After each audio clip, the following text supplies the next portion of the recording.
We hold it to be the duty of every patriotic citizen in a republic to be well informed upon all matters pertaining to the science of government.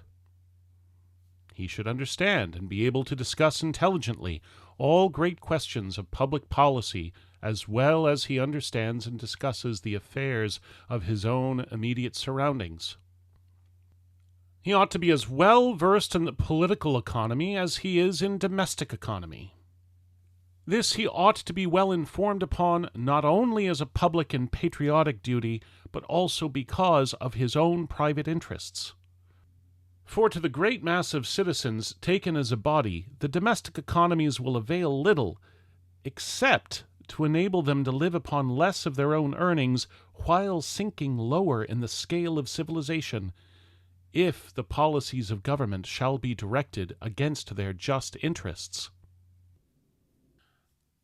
Every patriotic citizen of the United States ought, with anxious care, as far as he is able, to see to it that no detriment comes to the Republic, either through his ignorance, his neglect, or his faithlessness. There are public duties which cannot be neglected without dishonor. Let this be taught to all the youth. Let it not be forgotten by those who have already taken upon themselves the duties and responsibilities of American citizenship. We therefore urge upon all people of the Republic, and especially upon the farmers of America, that they study diligently the great questions of the hour, questions which are already pressing upon them for consideration, which must be decided for all time to come, and upon which decision depends their own and their children's welfare. There has been confided to this country and to this generation a trust more sacred than any ever before entrusted to men.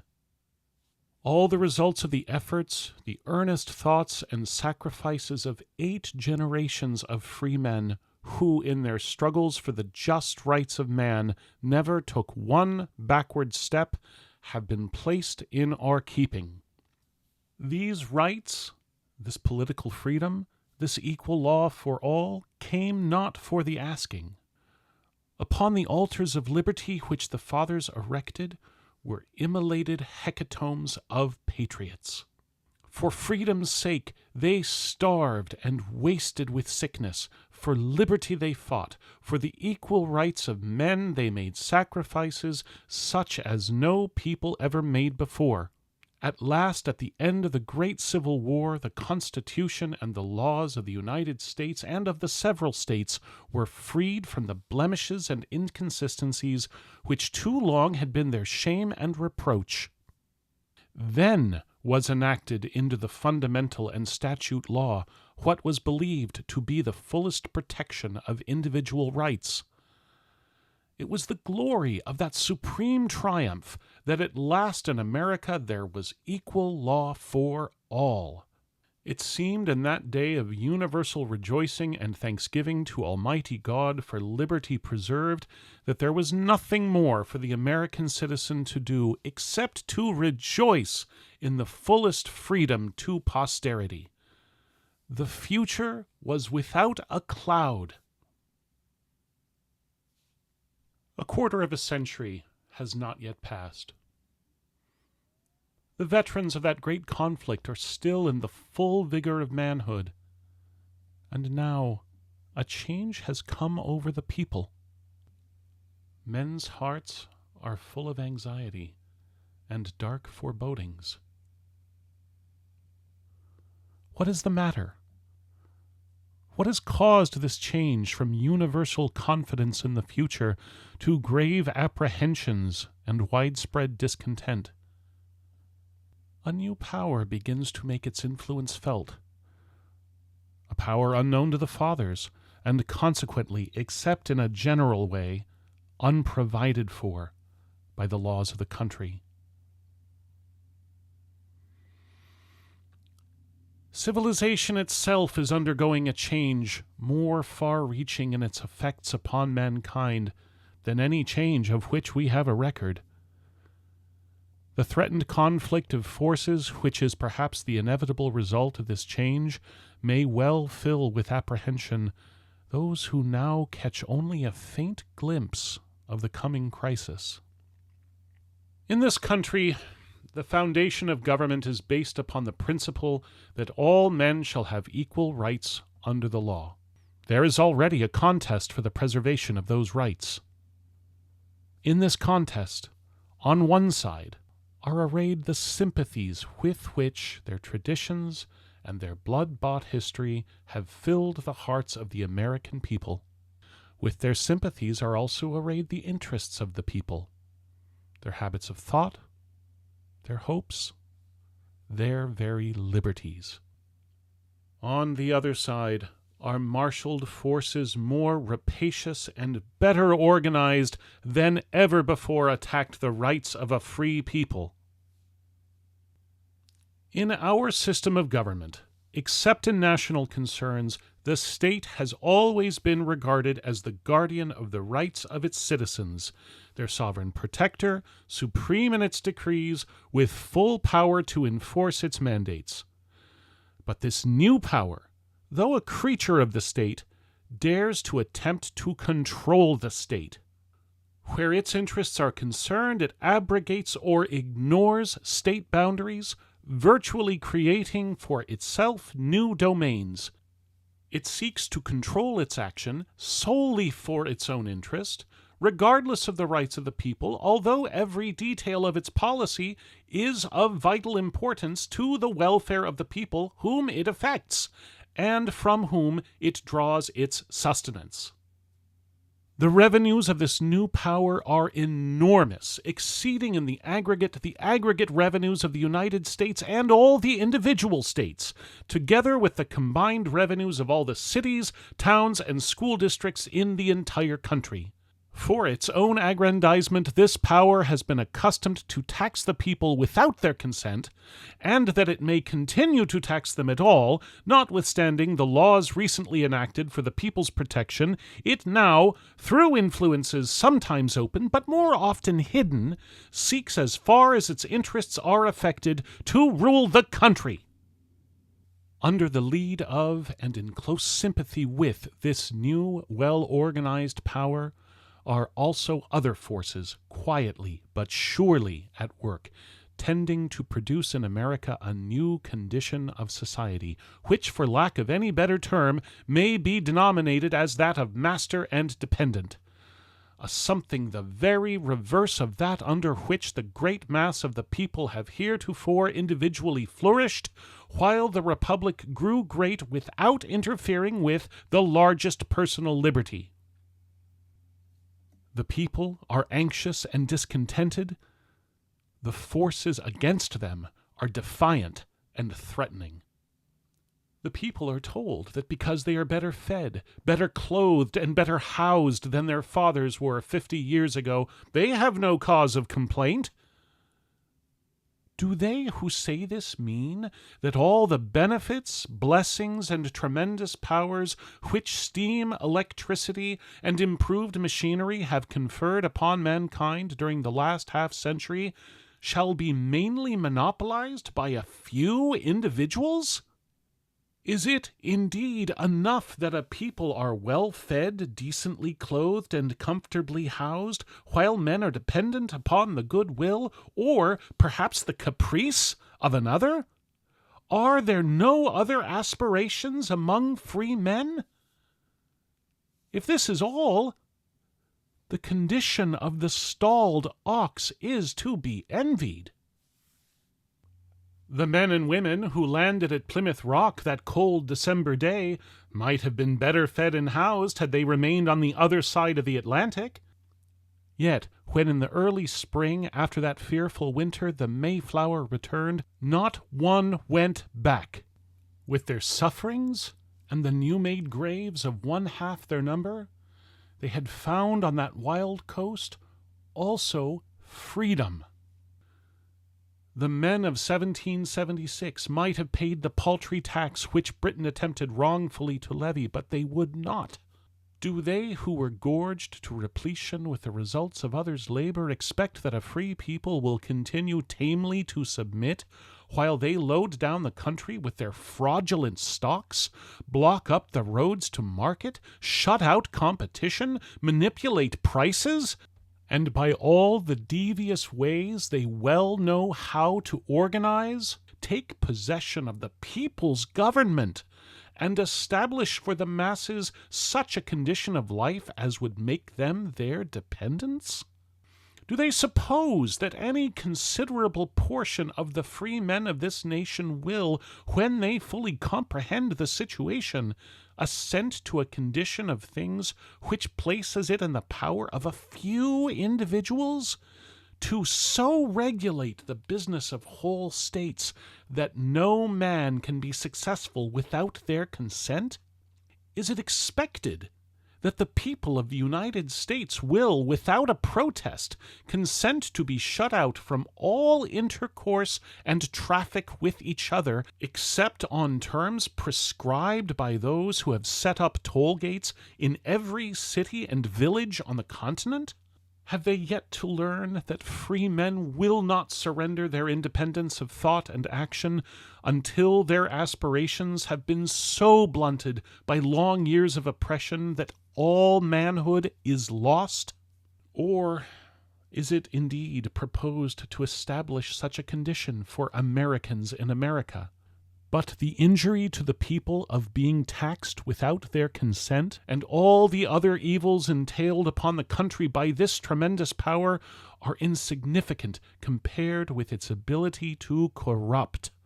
It has come to this again, and once more the battle must be fought over. The people are in the clutches of a merciless power more difficult to control than privileged classes as they have ever before existed, more dangerous to public liberty than anything they have ever before been compelled to combat.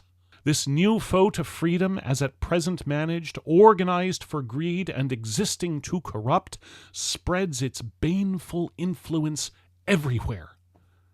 Its servants never sleep.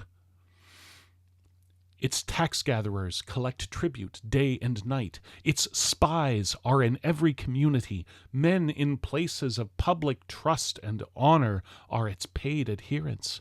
Its favorites are more powerful than princes. Honorable businessmen must crawl at its feet for permission to carry on a successful business. Great cities are in its toils. It degrades to its vile purposes the officials of sovereign states. Its grip is on the continent. Not alone by vulgar bribery does it seek to control the country. It becomes all things to all men, so that its purposes are accomplished. There are promotions for aspiring politicians. There are retainers for influential attorneys. There are conciliations for men of business. There are new fields of trade for great cities. To localities, promise of more railways and a hastened development.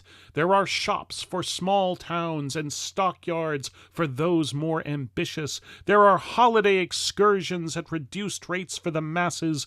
There are advertising columns for the printer. There are passes for deadheads. There are half-fares for preachers. And all this failing, when election day comes around, there is money to debauch voters. And thus they trust to fill the halls of legislation with their adherents. And if perchance they should fail there, their strongest hold is to fill official positions with those who will honestly explain away laws made for the protection of the people while their plundering still goes on. Let us not be misunderstood. It is not the railway system that we arraign. It is only its abuses, and the abuses of those who, by reason of its policy, are leagued with it to unjustly absorb the proceeds of the labor of the people and unjustly destroy the business of those whom it is the interest of its supporters to have crushed. When confined to its proper sphere, and there are doubtless honorable exceptions in railway management, that of transporting passengers and freight in the capacity of common carriers, it is an honorable and eminently respectable business. There is no development of modern civilization more conducive to the people's comfort and physical welfare.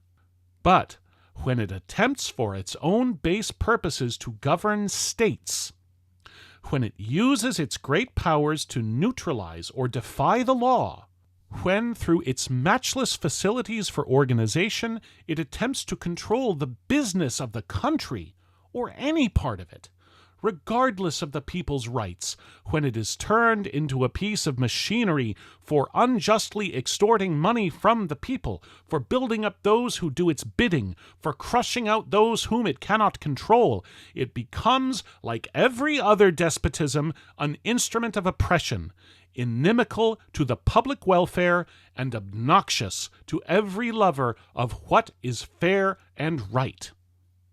Well, what is the remedy? We answer, agitate. Agitate. Agitate. Let on the light. Let the truth be promulgated in season and out of season, until every person in America of average intelligence fully comprehends the frauds and extortions practiced upon what it would not defend or excuse in an individual. Let all the people understand that railways exist by reason of law, that they are indeed public agents, as the post office is a public agent, for the use of all people on equal and reasonable terms. The fact of the management being delegated to private citizens does not make them any the less public highways. Let it be understood everywhere that no man, however powerful, shall have any advantage in their use over the humblest citizen. Let it be repeated again and again that the smallest and most unimportant village has the same rights on the tracks that a great city has.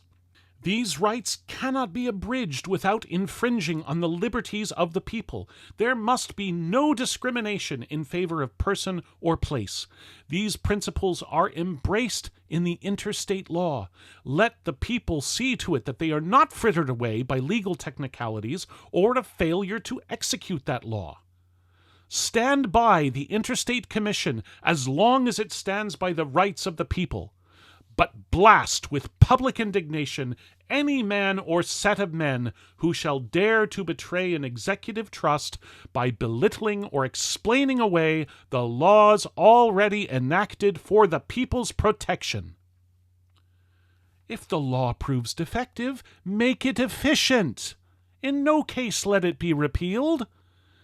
Take no backward step, either in state or national legislation. Government must control railways as far as such control is necessary to protect the people. It ought to go no farther. Dividends upon watered stock are a continuous and continuing fraud upon the public which no lapse of time can condone. Every act of public railway corporation should be open to public scrutiny. If honestly conducted, no private interest can be injured. And if dishonestly managed, the public have a right to know it. Every expenditure, including salaries paid officials, are proper objects of public consideration. The public will be reasonable. The people pay the bills. They have a right to know where the money goes. Railway property must be taxed as other property is taxed. It should pay its just share of state, county, and all other local taxes. There must be freedom of traffic throughout the country. It is not the business of a corporation to direct the course of traffic entrusted to it as a common carrier. It is its business to transport it in such direction as the shipper may direct at reasonable rates and for all alike. Facilities at the lowest reasonable cost for interchange of traffic between intersecting and continuous roads must be provided. Carload lots should be transferred without unloading. We take issue with a reported decision of the Railway Commissioners of the state of Minnesota, wherein they made haste to decide that the people on any of the lines of a great corporation shall be compelled to pay higher rates than those on any other lines. that decision carried out will place many portions of the country under such disadvantages by the action of law as will prevent them engaging in anything but petty local business. It is a fact that many branch roads have been built for the express purpose of keeping out competing lines. By this reported decision, the people in such cases would be cheated out of their right to cheaper railway service, while the railway company which deprived them of that cheaper service would be reaping an advantage from its own wrong. The newspapers report also that Mr. Justice Field of California, one of the judges of the Supreme Court of the United States, has decided in a recent case that the government, through its agents, has no right to inquire into the expenditures of money by a corporation in which the government is itself largely interested as a creditor. We ask the people to take issue also with that decision. Railway companies are not private individuals. Neither have they the rights of private citizens. We are glad to see that the newspapers report that Judge Hoffman of the United States District Court of San Francisco dissents from the decision of Judge Field. We call attention also to the recent action of a railway company, the Minneapolis and St. Louis, at Waseca, Minnesota, wherein the track leading to a farmer's warehouse erected for the shipment of grain was torn up at 4 o'clock in the morning by men in the employ of the company in defiance of the protest of the owners of the warehouse, simply because the owners of the warehouse, in a lawful manner, in accordance with the provisions of both the state and the United States laws, desired to ship grain over the tracks of a rival company to a better and higher market than that to which the Minneapolis road would have carried it. If a mob of private citizens had, without endangering life, torn up a railway company's tracks, and by main force should continue to hold possession, and thus debar the company from using its own property, it would have been no greater outrage than that which the company perpetrated. The men who 100 years ago framed the Constitution of the United States builded well. If they had been making an instrument to meet the present emergencies of government, they could not have done better. Their lives had been spent in combating the evils of centralized power, and that, after all, is the evil which the people are now once more forced to meet. Back of all this machinery which penetrates every corner of the continent, nay, every quarter of the globe, sit a few men in numbers, constantly growing less, who directs its operations. They are men of power. In their offices are keyboards, and from the keys, wires have been strung into all the habitable zones and under all the oceans. By a touch of the keys, they may influence the fortunes for good or evil of vast numbers of people on more continents than one. No men, however honest or capable they may be, ought to be entrusted by a free people with such tremendous power.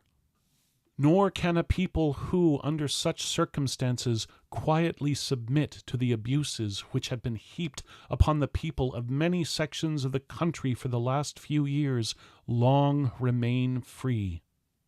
The machinery of a great republic, and all the forms of freedom, may for a time remain. But unless the people look well to the future, the substance will have gone out to return no more. In this changing civilization, this joining together of continents, let not the people be deceived. It is liberty that is at stake. The institutions which our fathers made are able to protect the people in this new crisis if they shall be able to resist that corrupting, degrading influence which whispers its serpent hiss into the ears of every man whom it desires to control. This is America. If the people are true to themselves, no room for force is necessary in this contest. They can lawfully combat and tramp beneath their feet this last, and if unchecked, soon to become the greatest, most perfect, most dangerous system of centralized power that civilization has yet produced. The fathers would have no kings, no House of Lords. They said in so many words, there shall be no nobility. In the hands of the great body of people, they left the political power. Had they foreseen what now exists, they would have said, there shall be no monarchs of the rail. It is for this generation to complete the work.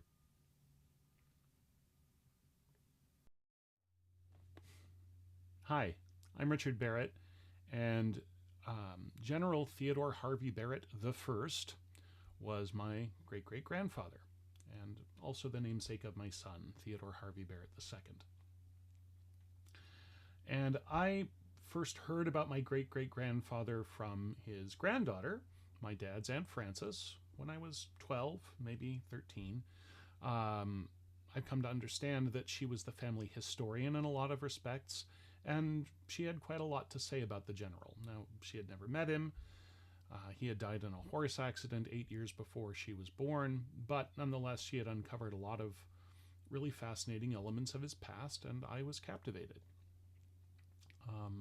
Among other interesting tidbits, he was a surveyor for the federal government who determined the boundaries of what would become the state of Oklahoma. He fought for the Union in the Civil War. He was the commanding officer for a black battalion, what they called at the time the Colored Infantry, and it turns out his unit, the 62nd Colored Infantry Regiment, raised the founding endowment for the historically black land-grant university, Lincoln University in Missouri. What's tended to draw more attention for Civil War historians is that he was the commanding officer for the North in the infamous Battle of Palmetto Ranch, the last armed conflict of the Civil War, some 6 weeks after Appomattox. Oops. And he's tended to be depicted as a bored rich kid who was disappointed he hadn't seen enough action and who decided to pick a fight. I wasn't there. I don't know. What I can say, based on what my Aunt Frances showed me and what I've found out since then as well, is that he was a well-respected community and business leader in Minnesota after the war, and this speech was given in that chapter of his life. And in fact, he's well-respected enough that there's a small town named for him about an hour outside of Minneapolis, Barrett, Minnesota. And as far as the speech goes, Great Aunt Frances showed me her copy of the speech, and then years later, as an adult, I found one of 2 library copies in the United States, according to WorldCat anyway, and I was able to scan it. And today, in 2026, with Minnesota suddenly being at the crux of national political scrutiny, I decided it was worth trying to share in a more accessible form. And I have to say, my great-great-grandfather may have delivered it in 1887, but there is so much about it that is applicable today. Replace railway with internet or AI, and there's not much else you have to change. What he says about keyboards and the power they grant is eerily prescient. There's one line where it kind of makes me wonder if he wasn't foreseeing World War I in some form. One of his Civil War brothers in arms, a Corporal Thomas C. Hodgson II, wrote of him, "His mind was comprehensive. He saw the tendencies of the past on the present and the tendencies of the present on the future. He had the spirit of a prophet." And I think we see that in this speech. In any event, I hope you enjoy General Theodore Harvey Barrett I's address to the American people.